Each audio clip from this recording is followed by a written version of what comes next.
Meus irmãos, é bom sempre nós seguirmos uma lógica.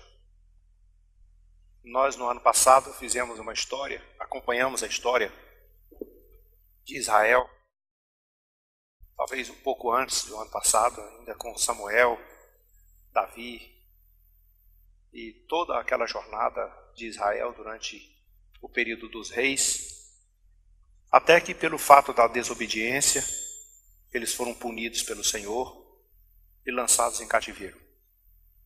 O Senhor, muito fiel, sempre fez suas promessas com clareza. Se você andar comigo, eu te abençoo. Há um profeta que diz assim: se o Senhor prometer que vai abençoar uma nação, porque ela foi fiel, ou abençoar uma pessoa e fazer prosperar, porque ela é digna e fiel ao Senhor, o Senhor vai abençoar. Mas se essa nação deixar de ser fiel e prevaricar e voltar-se contra o Senhor, também o Senhor diz assim: eu também desisto de abençoar e não abençoo. E é verdade também o contrário. O Senhor às vezes promete castigo, punição, mas se há o arrependimento, Ele também retrocede e diz: eu não vou mais amaldiçoar e nem punir. Israel viveu as consequências do seu próprio pecado e foi lançado no cativeiro. Quando chegou naquele desfecho, quando os inimigos entraram na terra de Israel e destruíram aquilo que era tão sagrado como o templo do Senhor, e destruíram cruelmente, mataram e fizeram atrocidades com o povo de Deus, cegaram, fizeram tudo que era de ruim, alguém poderia dizer assim: meu Deus, que Deus é esse que entrega o seu povo nessa terrível desgraça? Mas nós tínhamos que observar que o povo plantou para poder colher isso. O povo trabalhou de forma errada, se comportou de forma errada, e o Senhor tinha que cobrar alguma coisa deles. Mas o Senhor tem uma promessa. Ele diz: eu, depois que se cumprir, o texto de hoje começa com a profecia de Jeremias, que diz assim: depois que completar esse período de cativeiro, o Senhor também vai punir a impiedade e a maldade de Nabucodonosor e vai tornar a trazer o seu povo de volta. Entretanto, o Senhor quis deixar uma coisa bem clara, uma coisa bem óbvia: não é com a possibilidade do povo. E para evitar isso, o Senhor usou Ciro. Profecia de Isaías, capítulo 44, 28 até o 45, 1, finalzinho dos dois capítulos, fim de um e início do outro. Isaías fala sobre Ciro, na própria boca de Deus, dizendo, como se Deus falando: meu servo Ciro. Isso tinha aproximadamente 200 anos antes. Significa que Deus chamou alguém pelo nome 200 anos antes dele nascer. Deus sabe tudo, conhece tudo. E o que Deus queria mostrar com isso? Que quando eu fizer o livramento, ninguém vai poder dizer assim: nós reagimos, nós lutamos, nós vencemos e nos livramos. Não. Vocês terão que dizer: o Senhor teve misericórdia de nós e nos resgatou. É uma coisa que nós somos, às vezes, de nosso comportamento. Deus faz tantas coisas por enquanto tomamos a iniciativa de achar que não foi o Senhor. Da sua misericórdia, do seu poder. Mas Israel foi permitido por Deus que ele chegasse à ruína total. Que ele fosse ao desmantelo total. Que ele dissesse assim: não existe nenhuma chance de sobrevivência. Aquela profecia de Ezequiel, capítulo 37, no Vale de Ossos Secos, é uma demonstração do quadro espiritual e físico e político de Israel. Uma destruição plena, sem meio de sobrevivência. Totalmente seco, totalmente destruído. Imagine uma pessoa, um exército que morreu na guerra, ou dois exércitos, sei lá, e estão lá os ossos misturados uns com os outros, secos, quebrados, revirados, depois de muitos anos, que não existe mais nenhum meio, que está totalmente ressecado, quebrado, misturado, jogado, e alguém caminha no meio desse vale com toda coisa, e o Senhor pergunta assim: esses ossos poderiam tornar a viver? E é claro que o Senhor não está falando exatamente sobre os ossos, está falando sobre Israel. Israel tem chance de voltar a ser uma nação, de ter estrutura. Esse exército tem condição de se levantar e tornar-se de novo homens fortes e valentes e ser revestido de novo de pele, carne, nervo e serem fortes guerreiros e empunhar armas e ser vencedores? A resposta óbvia seria: de maneira nenhuma. Mas Ezequiel era um profeta de Deus, temente a Deus, confiava em Deus, e respondeu: Senhor, tu sabes.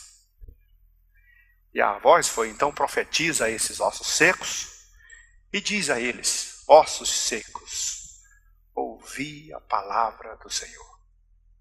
E é claro que a palavra do Senhor é o combustível de tudo, é o meio pelo qual todas as coisas acontecem. Ele criou o mundo pela palavra, o universo pela palavra, sustenta tudo pela palavra. Não há nada que a palavra de Deus não seja capaz de fazer. Ele diz e as coisas simplesmente acontecem, como diz: haja luz e houve luz. Então é a palavra de Deus que tem o poder de trazer tudo de volta, de avivar, de encorajar, de levantar, de curar, enfim, é pelo poder da palavra do Senhor. Então nós voltamos a Israel e encontramos Israel depois que ele, eu vou dizer assim, teve uma fase em que eles disseram assim: não existe nenhuma chance de se levantar mais desse cativeiro. E teve uma fase pior ainda. Nem nos lembramos mais disso, nem contamos mais com essa possibilidade, nem nos lembramos mais, de certa forma, que temos uma promessa ou que vamos seguir alguma.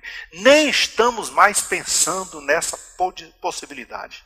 Eu acho que nós estamos realmente fadados e viveremos para sempre como escravos na Babilônia. Aí o Senhor chama o Ciro pela segunda vez, porque chamou a primeira há 200 ou quase 200 anos atrás, traz ele de volta, e no primeiro reinado, quando ele realmente de fato reinar sobre toda a Pérsia, ele diz com a sua própria boca: assim diz Ciro, rei da Pérsia, o Senhor, Deus dos céus. Não foi nenhum dos deuses das terras. Ele não era necessariamente um judeu. Ele era persa. Não era necessariamente um homem que tivesse toda a experiência com Deus, como teve os reis de Israel. Não era um homem que conhecia as leis, que tinha toda a informação sobre a cultura. Ele dizia: olha, é um Deus que mora em Jerusalém, e é um Deus que é o Deus de todos os céus e da terra, e foi ele. E eu sei de uma coisa: ele me deu todos os reinos da terra. Ele me fez rei sobre todos os reis da terra. Ele colocou na minha mão. Então escutem bem.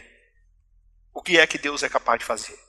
Capaz de fazer um homem que não tem lá muito conhecimento da sua pessoa, que não é necessariamente um crente, que não viveu nenhuma experiência do reino, do poder, da glória, dos milagres, mas tem a condição de saber que ele tem um Deus no céu, que está acima de todos os deuses, e que esse Deus tem o controle e tem o poder de definir quem reina e quem não reina. Quem vive e quem não vive. Quem domina e quem não domina. E ele dizia: assim diz Ciro, rei da Pérsia. Ele mandou passar pregão. Ele mandou divulgar. Ele colocou mensageiros para falar verbalmente. Olha, assim diz Ciro, rei da Pérsia. O Senhor, Deus dos céus, me fez rei de toda a terra. E ele escreveu isso também.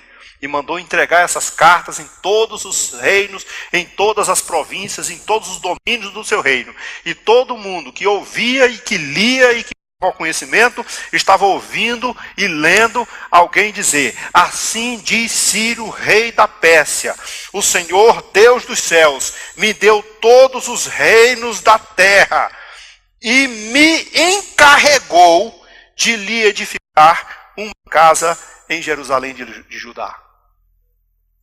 Agora você imagina, o templo de Deus, e nós não entendemos isso, nós nunca compreendemos isso, assim, se nós olhássemos, eu acho que os judeus não tinham facilidade para compreender isso, porque o templo de Deus era a coisa mais sagrada do mundo. Foi feito no mesmo modelo do tabernáculo, do santuário, com lugar santíssimo, onde só o sumo sacerdote tinha acesso. Foi feito para guardar a arca da aliança, que era algo super sagrado, que nenhuma pessoa comum poderia tocar ou ver. Todas as glórias que alguém pudesse imaginar, mais sagrado dos sagrados. E o Senhor entrega isso ao seu adversário, coloca nas mãos de Nabucodonosor, e ele destrói tudo e arranca de dentro todo o ouro, toda a prata, utensílio de ouro que era sagrado, todas aquelas bacias de ouro, taças de ouro, de tudo que era de mais sagrado que havia no santuário, no templo de Deus. Ele saiu arrastando, levou para a casa dos seus deuses e naturalmente se gloriou dizendo: os nossos deuses são muito mais fortes do que o Deus de Israel. E Deus está permitindo tudo isso acontecer. Qualquer cristão, qualquer pessoa que conhece a Escritura vai olhar assim e dizer assim: não é possível. Acho que Deus realmente não tem controle de tudo. Porque pode ser que algumas vezes Deus nos permita passar por algumas aflições e nos coloque debaixo de uma situação tão complicada que nós cheguemos a dizer assim: não é possível, Deus não está antenado com esses meus problemas, Deus não vai me olhar, não vai me enxergar, não vai ter compaixão de mim, Deus não tem, Ele nem está escutando. Aliás, é muita coisa para Deus envolver. Quando nossa fé está pequena, nós pensamos assim: é muita coisa para Deus ver. Por isso eu gosto de Isaías 40. Porque Isaías 40 tem uma passagem lá pelos 25, 28 que diz assim: o Senhor Deus tem controle, olha para cima, para as estrelas do céu e conta todas elas. São trilhões, ou bilhões, ou quatrilhões, ou zilhões, seja lá quantos zilhões de estrelas existem no mundo, que nós pensamos que a população de 7 bilhões aqui na Terra significa alguma coisa. Não é nem um pingo. Se você vê a galáxia, se você vê nos estudos lá da astronomia, você vai ver que a Terra não passa de um pingo de lápis no meio de toda aquela gama de coisas que tem lá no meio. E Deus disse assim: eu conheço todas as estrelas e sei o nome de cada uma delas e chamo cada uma delas pelo nome. Você acredita nisso? Aí, naturalmente, está implícita a resposta de Israel. Claro, Deus é Deus, Ele tem o controle de todas as estrelas, Ele sabe quem são elas e onde estão e o nome delas. E aí, então, vem o argumento do profeta, naturalmente, como a voz de Deus. Então, por que ó Jacó, ou Israel, que tu colocou nessa tua cabeça oca, que Deus não está vendo você e não conhece a sua vida e o seu problema? Por que é que você está pensando nisso? Deus sabe tudo. Entretanto, Deus permite que as coisas aconteçam pela sua própria vontade, porque ele tem a sua maneira de compensar, e Ele quer resolver de forma que você venha a reconhecer a sua grandeza e o seu poder. Israel fez tudo o que era possível para desagradar o Senhor, e praticou todas as coisas, e deixou o Senhor virar-lhe as costas. O Senhor virou-lhe as costas, ele caiu na desgraça, no cativeiro. Os inimigos levaram tudo, levaram o ouro, levaram a prata, destruíram o templo, até Israel dizer assim: nunca mais nós veremos de novo o templo de Deus. E o Senhor chama um ímpio. Ímpio aqui entre aspas, né? Porque o ímpio seria o sujeito que blasfema, prevaricando, o cruel, né? A gente às vezes usa a expressão ímpio, mas ímpio é um nome muito, muito pejorativo. Mas o Senhor usa um pagão, uma pessoa que não tem lá grandes experiências com Deus, uma pessoa neutra, um homem natural, que não sabe quem é o Senhor Deus de Israel, assim, na essência, que não tem essa vivência que eu e você temos. Mas o Senhor chama alguém lá de fora. Parece que é como se Jesus estivesse dizendo assim, quando questionaram Jesus sobre isso: você está vendo esse povo clamando, hosana nas alturas, e você está deixando eles te adorarem desse jeito? Aí Jesus respondeu assim: se eles não clamarem, pode ter certeza que as pedras vão clamar. E, claro, as pedras podem clamar, mas tem coisas que o Senhor confia ao seu povo, e o seu povo não faz, e o Senhor usa um de lá de fora. O que, de certa forma, é uma vergonha para nós. O Senhor deu a oportunidade para você fazer. E você não faz, então o Senhor diz, tá bom, eu vou usar outra. É como o Senhor Deus usar a jumenta de Balaão. Diz, eu não tenho nenhum alguém, um homem aqui para usar, uma pessoa.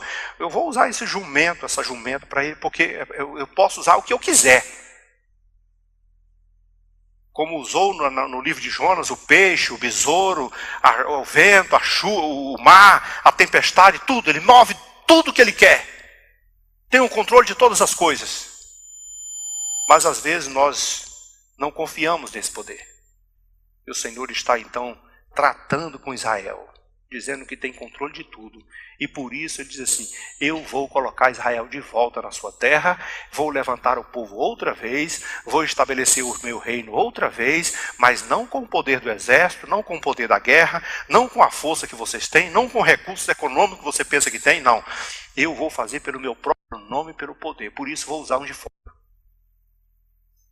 Vou usar alguém que vocês não acreditam. Então vem um rei lá que ninguém foi pedir a ele. E ninguém foi lá dizer assim, o Senhor é o novo rei, tem misericórdia de nós, somos um povo que viemos para cá, somos bons, temos Não, ninguém foi pedir. Você já viu que de vez em quando nós acreditamos que as nossas vidas só se resolvem se a gente pedir para o deputado, para o senador, para o político, para o prefeito, para o governador, para não sei quem? E quase na maioria das vezes nós nos esquecemos de, ou pelo menos não atentamos para a importância de pedir diretamente para o nosso Deus, que nós temos um Deus para pedir. E se nós pedirmos direto para o nosso Deus pode mover o céu e a terra, pode mover quem Ele quiser e pode fazer como fez com Ciro. Vai lá e ordena e manda o povo de volta. E o Ciro está lá dizendo assim, quem dentre vós de todo o seu povo seja seu Deus com ele. E suba a Jerusalém de Judá e edifique a casa de Deus, que o Senhor Deus de Israel, Ele é o Deus que habita em Jerusalém. Pelo menos disso ele ficou sabendo. O que você acha que aconteceu?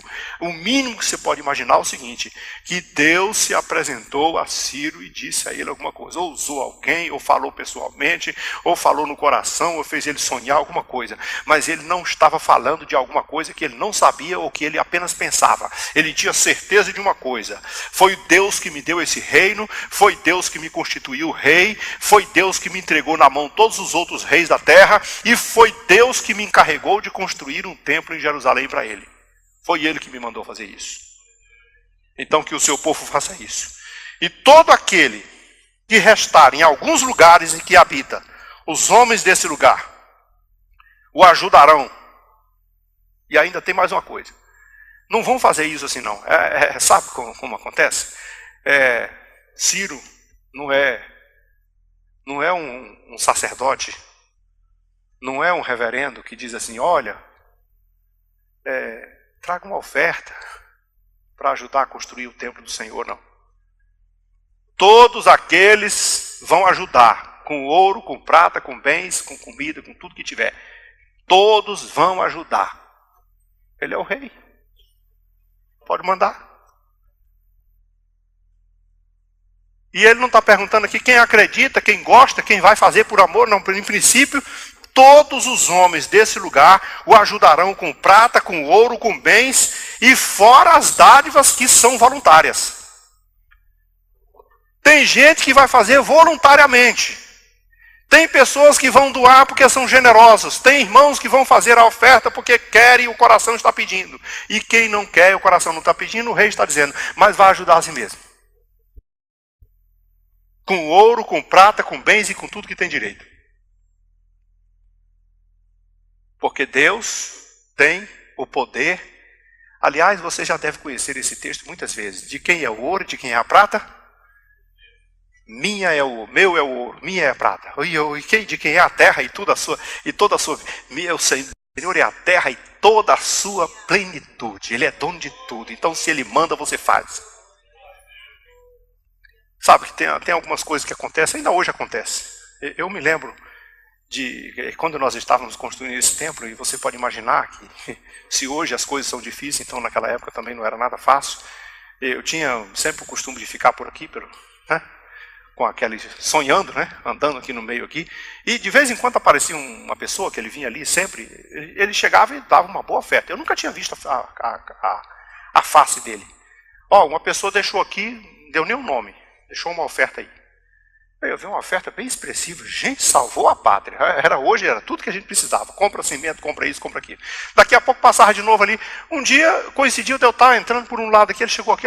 Eu quero vir. Olha, eu resolvi, eu não sou crente, não sou religioso, não sou nada. Eu sou apenas uma pessoa como eu. Eu passo aqui na frente e eu fico pensando assim, esse povo é corajoso, esse povo é abençoado. E aí eu fiquei com vontade no meu coração de ofertar. Por isso eu estou vindo aqui trazendo uma oferta, dizendo assim, eu vou ajudar esse povo a construir. Aí eu fico pensando assim, quantos irmãos do coração bons, lavados no Espírito, com o sangue de Cristo, batizados com o Espírito Santo, que não tem essa voluntariedade, que diz assim, Deus me livre, meu dinheirinho, não vou dar para... Prefiro comprar com isso, com aquilo, fazer todas as coisas. E Deus chama um sujeito lá de fora, que vem dizer, não sou crente, não sou nada, não venho à igreja, não frequento igreja nenhuma, mas eu vi, eu olhei, eu me apaixonei, eu admirei, eu quis fazer. Meu coração. Quem fez isso? Claro que Deus sabe como fazer as coisas. Deus fez isso com Ciro. Volta para lá, todos vocês. E vocês ainda vão doar. Então se levantaram os cabeças de família de Judá e de Benjamim, os sacerdotes, os levitas e todos aqueles cujo Espírito de Deus despertou para subir e edificar a casa do Senhor. Todos os que habitavam nos arredores de Judá, nos arredores, ajudaram com objetos de prata, com ouro, bens, gado, coisas preciosas, fora os voluntários, que deram de tudo do seu coração. E o rei Ciro também. Agora vamos lá. Coisas sagradas que foram arrancadas do templo, na época de Nabucodonosor. Também o rei Ciro tirou os utensílios da casa do Senhor, os quais Nabucodonosor tinha trazido de Jerusalém e tinha posto na casa dos seus deuses. Tirou o rei Ciro, rei da Pérsia, sob a direção do seu tesoureiro, que os entregou contados a Sesbazar, ou Zorobabel, tanto faz, os nomes são a mesma pessoa, príncipe de Judá. E eis o número deles. Então pegou 30 bacias de ouro, 1000 bacias de prata e saiu ajuntando. Tudo que tinha lá dentro. Leva... Por que será que ele falou isso? Irmão, entenda uma coisa. Enxergue, tente interpretar uma coisa aqui. O rei Ciro vai lá dentro e manda arrancar um tesouro inigualável, incomparável de dentro de lá, que tinha sido despojo de guerra, conquista do rei Nabucodonosor, arranca isso aqui tudinho e entrega para aquele povo levar para Jerusalém, para a casa do seu Deus, e manda o povo também contribuir, e ordena que traga ouro, prata e joias, bens preciosos, e aqueles que tiverem coração voluntário também que doem, entregue isso aqui, porque isso aqui pertence ao Deus de Israel. É isso que o Senhor está fazendo. Ciro sabia quem era o dono. Você sabe que de vez em quando eu me surpreendo com o crente, né? Nós somos muito crentes. Nós falamos as coisas assim, tudo é do Senhor, minha vida é do Senhor. Se nós citarmos o Salmo 103, bendiz a minha alma ao Senhor, e tudo que há em mim, bendiga o seu santo nome. Eu compro um carro, vejo os irmãos aí que compram um carrinho, o novo ou velho, e escreve lá no para-brisa lá de trás, lá no vidro traseiro, propriedade exclusiva do Senhor Jesus. Jesus nunca pode nem entrar naquele carro, a não ser que ele lave os pés.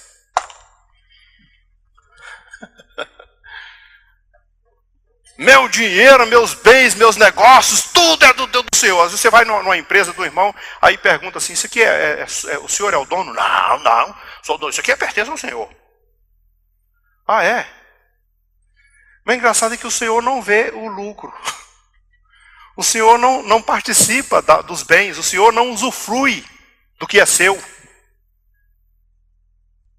Será que é isso mesmo? Nós estamos falando sinceramente? Porque o rei Ciro sabia de uma coisa, isso aqui é do Senhor, então vai para ele.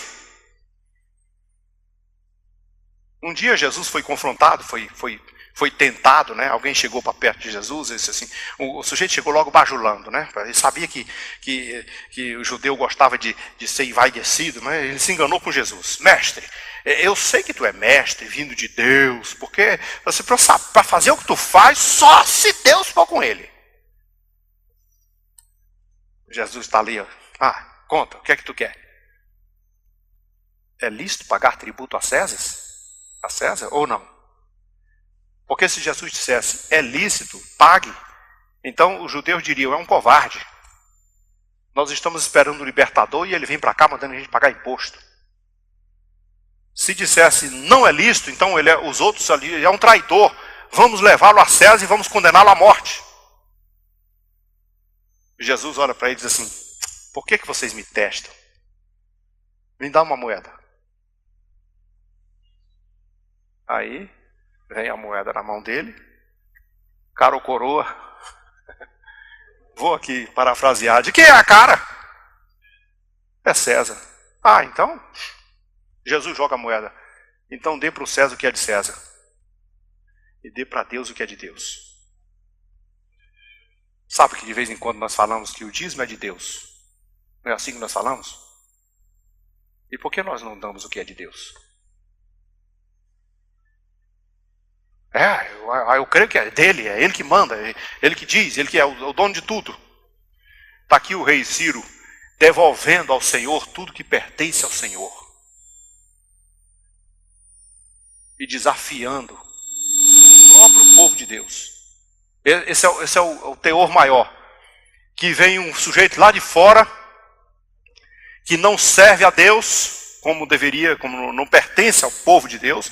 Eu imagino, chega aqui uma pessoa que não é crente, nunca foi batizado nas águas, não pergunta, e pergunta assim, por que vocês crentes não obedecem a Deus? Vocês conhecem a palavra, vivem a palavra, pregam a palavra, ensinam a palavra, e por que vocês não servem ao Senhor?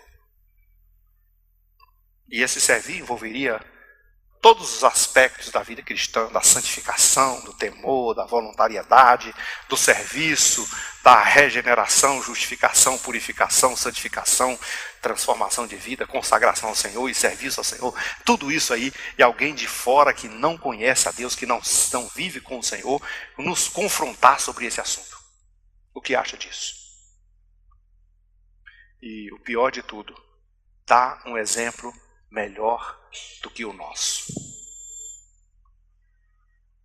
Ser mais honesto do que nós. Ser mais responsável do que nós. Ter mais caráter do que nós.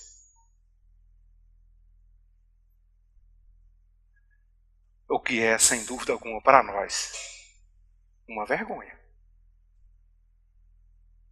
A gente vê isso, muitos de nós só enxergamos isso no âmbito político.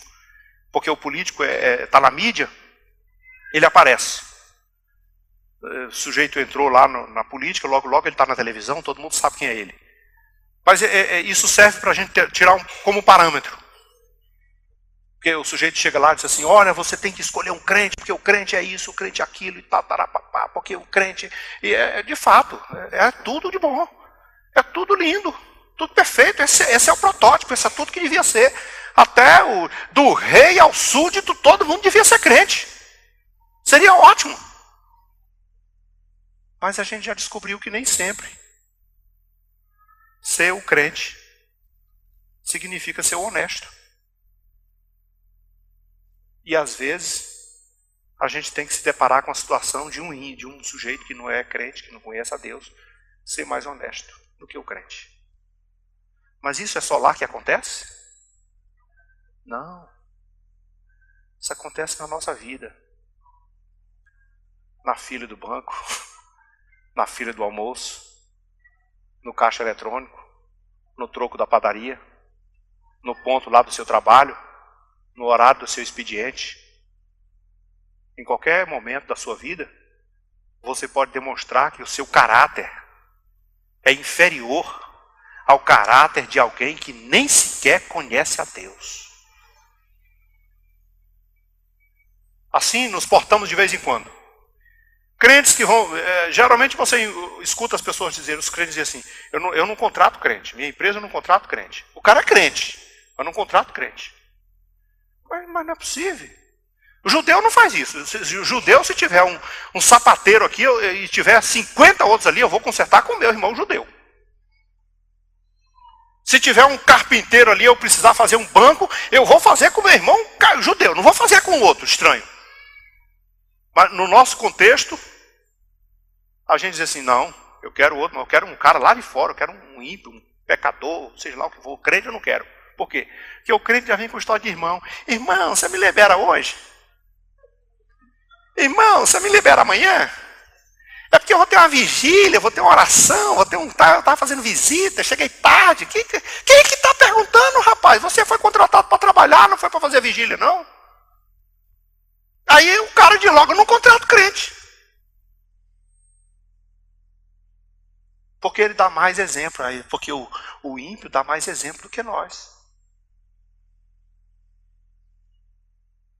Quando eu olho para esse exemplo de Ciro, eu não estou vendo só um rei que foi mandado por Deus e que o Senhor fez um milagre e ordenou que ele fizesse isso ou fizesse aquilo, não. Mas eu também olho para o fato de ele ser um pagão, de ele não ser aquela pessoa que viveu toda a experiência que Israel viveu com Deus. Ele não viu passar o Mar Vermelho, ele não passou pelas experiências do Senhor, ele não comeu o maná do céu, ele não viu a Arca da Aliança, ele não viu a manifestação da glória de Deus, ele não viu descer fogo do céu lá no Monte Carmelo, ele não viu nada disso, mas ele tinha mais caráter e mais obediência do que os reis de Israel.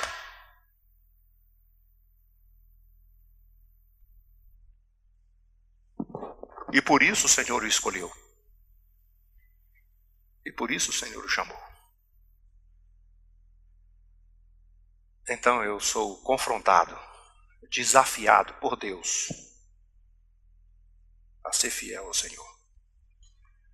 O Senhor devolve 30 bacias de ouro, 1000 bacias de prata, 29 facas, 30 facas de ouro, 410 peças de prata, outra espécie de 1000 outros objetos, e todos os utensílios de ouro foram 5.400 peças. Todos estes o Sesbazar levou quando os do exílio subiram da Babilônia para Jerusalém, levando tudo. Não voltaram de mão abanando. Você se lembra do Egito, né? Quando o povo de Deus saiu do Egito, o Senhor falou assim, não, vocês vão receber os 400 anos de trabalho. Vocês vão receber, não vão sair daqui de graça com a mão abanando, não. Faraó tentou de todas as formas, não, vocês vão só as mulheres, só os homens, deixa o gado, deixa o ouro. Não, vai com tudo.